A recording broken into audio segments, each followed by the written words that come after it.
You're kneeling in the mud outside Mantua, Italy, February 2007. Your trowel hits something that isn't stone. You brush the dirt away, and two skulls appear, foreheads almost touching, arms wrapped around ribs, legs tangled together, locked mid-embrace.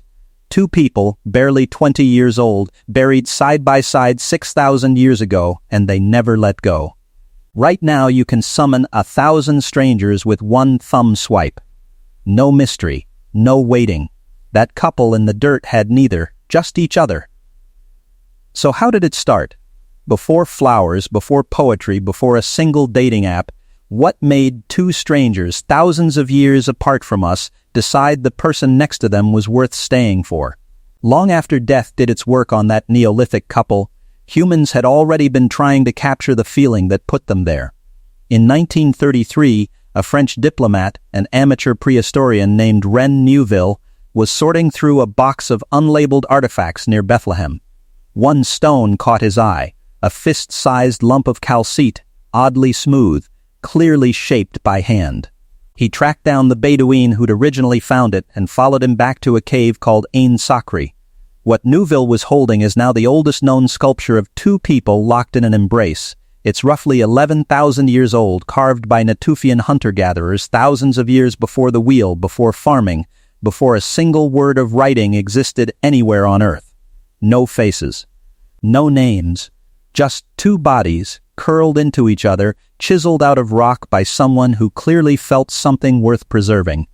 Whoever carved it wasn't documenting biology, they were documenting a feeling, and they thought it was worth hours of work to hold on to it. So what happened next? Here's where it gets strange. Most people assume romantic love is a fairly recent invention. A European export dressed up by troubadours in Hollywood, then sold back to the rest of the world. The truth is, anthropologists went looking for it almost everywhere. And they found it almost everywhere. In 1992, anthropologists William Jankowiak and Edward Fisher combed through ethnographic records from 166 cultures worldwide, cataloged in what's called the Standard Cross-Cultural Sample. They were hunting for evidence of romantic love, elopements driven by feeling, longing expressed in folklore, native accounts of passionate attachment. They found it in 147 of those 166 societies. That's 88. 5%, nearly 9 in every 10 documented cultures on Earth, with no contact with the West required, no Hollywood required, no single Valentine's Day card required. Romantic love wasn't invented by any one civilization. It shows up almost everywhere humans do. So why would evolution even bother? In 1981, anthropologist C. Owen Lovejoy, working out of Kent State University, published a theory in the journal Science that reframed the entire question. He argued that walking upright, the single trait that separates hominids from every other ape, evolved partly so males could carry food back to one mate and her offspring instead of competing for as many partners as possible. That kind of exclusive partnership is vanishingly rare in nature. Biologist Devra Kleiman found back in 1977 that only 3 to 5% of the roughly 5,000 mammal species on Earth form anything resembling a lasting pair bond. Wolves do it. Beavers do it. Otters do it. Humans mostly do it too. Almost nothing else bothers. If Lovejoy is right, pair bonding wasn't a side effect of human intelligence. It was one of the engines that built it. Here's the part that sounds made up. Most people assume a bond that deep has to be purely emotional, too complex to trace back to biology. The truth is, scientists have made a rodent fall in love with a single injection. In 2004, neuroscientist Larry Young and researcher Miranda Lim, working at Emory University's Yerkes Primate Research Center, studied two nearly identical rodent species. Prairie voles mate for life. Their close cousins, meadow voles, don't. The difference came down to a single gene, a vasopressin receptor, expressed at far higher levels in prairie vole brains.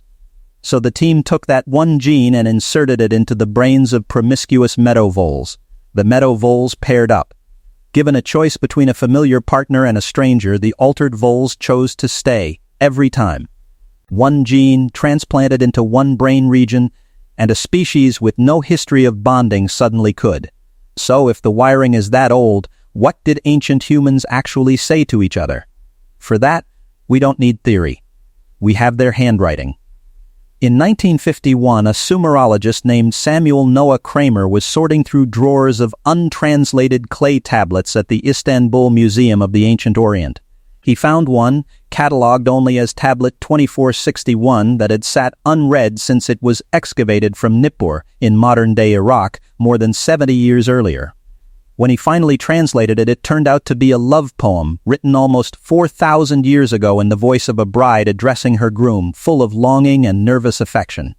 It's the oldest confirmed love poem on Earth, and it reads less like scripture and more like something a nervous 21-year-old might write before a first date. So, which is it? A carving? A cross-cultural pattern? A gene? Or a clay tablet?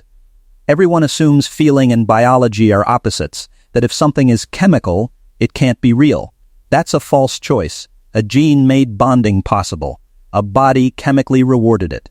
A culture built rituals, sculptures, and poems around it because it worked. It kept parents together long enough to raise children who were catastrophically slow to grow up.